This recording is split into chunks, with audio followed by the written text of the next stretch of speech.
दोस्तों SP academy से मैं रोशन कॉमर्स वाला। दोस्तों आज मैं आप लोगों को बताने वाला हूं सीमांत उपयोगिता, कुल उपयोगिता। हालांकि इससे पहले मैंने डाल रखा है वीडियो, लेकिन आज मैं बताने वाला हूं सीमांत उपयोगिता ह्रासमान नियम। सीमांत उपयोगिता का ह्रासमान नियम क्या होता है। तो दोस्तों मैं यहाँ पर आप लोगों को बता रहा हूं। जैसे मान लीजिए एक है सेबों की संख्या 1 2 3 4 5। कोई व्यक्ति 5 सेबों का उपभोग करेगा और उससे मिलने वाली उपयोगिता, सीमांत उपयोगिता, पहले सेब की 20 है, दूसरे सेब की 15 है, तीसरे सेब की 10 है, चौथे सेब की 0 है और पांचवें सेब की ऋणात्मक -5 है। तो दोस्तों यहां पर मैंने देखा कि हर एक सेब के उपभोग के बाद अगली इकाई में इसकी सीमांत उपयोगिता घटती जाती है।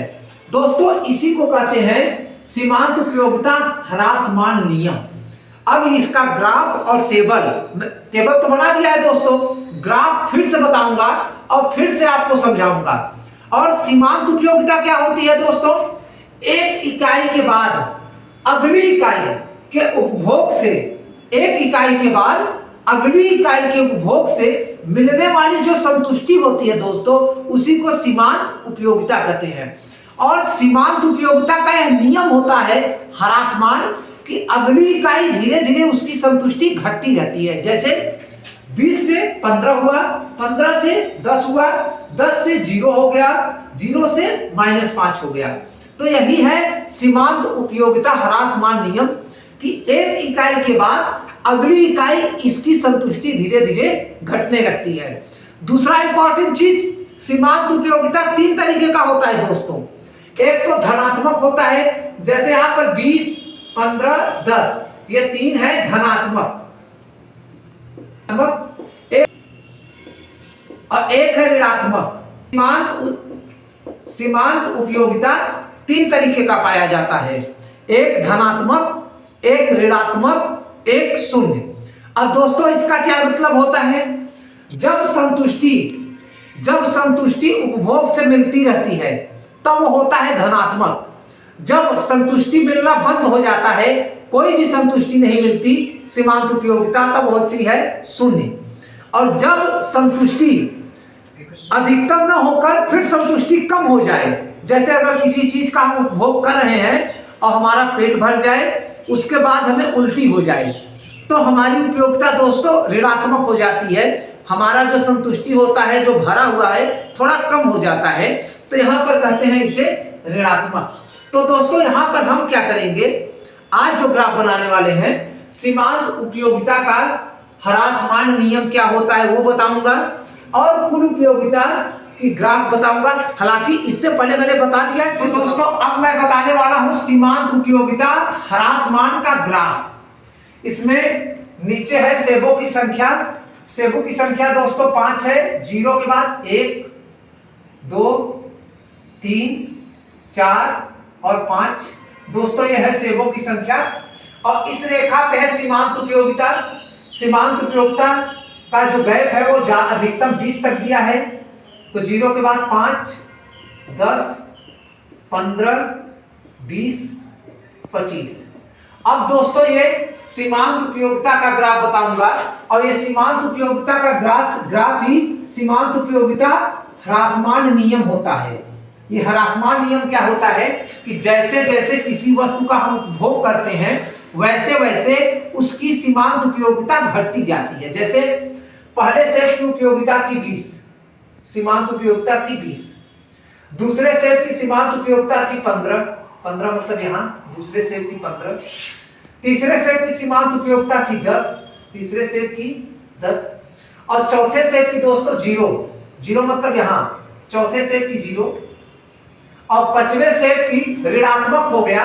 ऋणात्मक का मतलब ये प्लस होता है वाई क्या, और 0 के बाद ये नीचे ऋणात्मक होता है, जैसे ये -5 -10, ये ऋणात्मक होता है।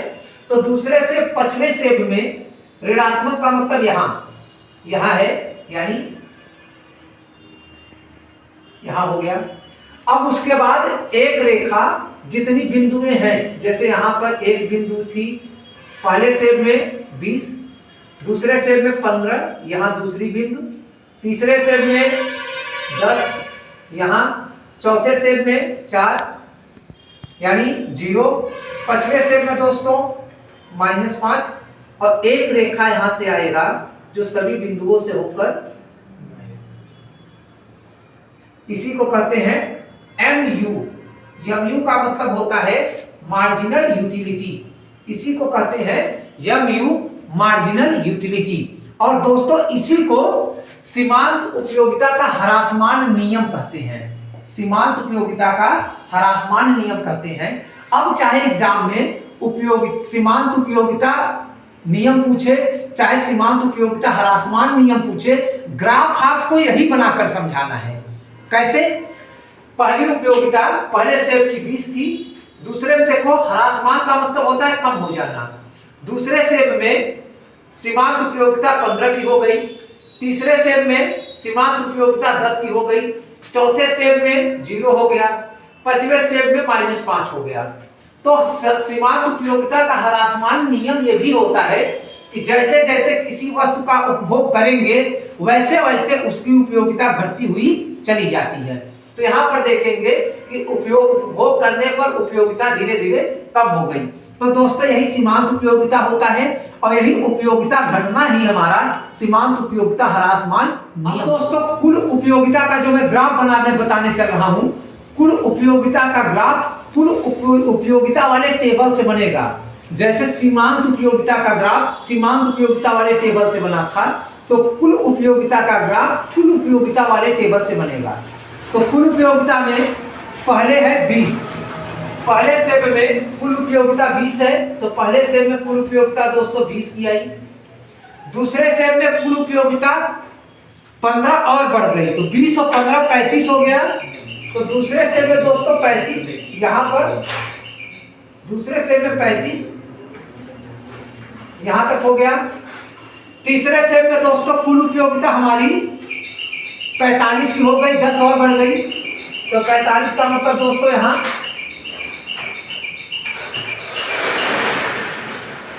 और उसके बाद चौथे सेब में भी कुल उपयोगिता 0 होने के कारण फिर 45 थी, 45 का मतलब ठीक यहीं पर। पांचवें सेब में -5 घट गया था, तो 45 की जगह घटकर 40 हो गया, मतलब यहां पर यह ग्राफ है हमारे कुल उपयोगिता का। जैसे जैसे कोई भी वस्तु का उपभोग करने से सीमांत उपयोगिता जुड़ती हुई चली जाती है। पहले सेब में 20 था, दूसरे सेब में सीमांत उपयोगिता 15 की मिली, तो 20 और 15 35 हो गया। तीसरे सेब में सीमांत उपयोगिता 10 का मिला, तो 35 और 10 45 हो गया, यानी कुल उपयोगिता सीमांत उपयोगिता को जोड़ते हुए चलती है। चौथे सेब में 0 था, 0 का मतलब सीमांत उपयोगिता 45 ही रह गया। पांचवें सेब में -5 का था, तो -5 में दोस्तों घट गया यहां पर, यानी 40 हो गया। और एक ग्राफ दोस्तों इस पॉइंट को 1 पॉइंट 2 पॉइंट 3 पॉइंट 4 पॉइंट और 5 पॉइंट, तो दोस्तों एक ग्राफ हमारा ये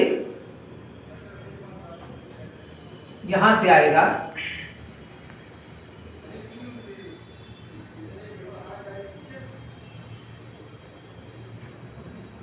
जिसको दोस्तों हम लोग TU कहते हैं। TU का मतलब टोटल यूटिलिटी। तो यह था हमारे कुल उपयोगिता का ग्राफ। कुल उपयोगिता के ग्राफ में हमारा सीमांत उपयोगिता से प्राप्त उपयोगिता जुड़ती हुई चली जाती है, और जब वह टोटल कर दिया जाता है तो बनता है TU कुल उपयोगिता। एक सेब में 20 थी, दूसरे सेब में 20 और 15 35 हो गया, तीसरे सेब में 35 और 10 45 हो गया, चौथे सेब में 45 और 0 45 ही रह गया, पांचवें सेब में 45 और -5 घट गया, तो कितना हो गया दोस्तों 40 हो गया। तो आप जो टेबल में बताया हूं, इसी टेबल से सीमांत उपयोगिता का ग्राफ बना और इसी टेबल से कुल उपयोगिता का भी ग्राफ बना।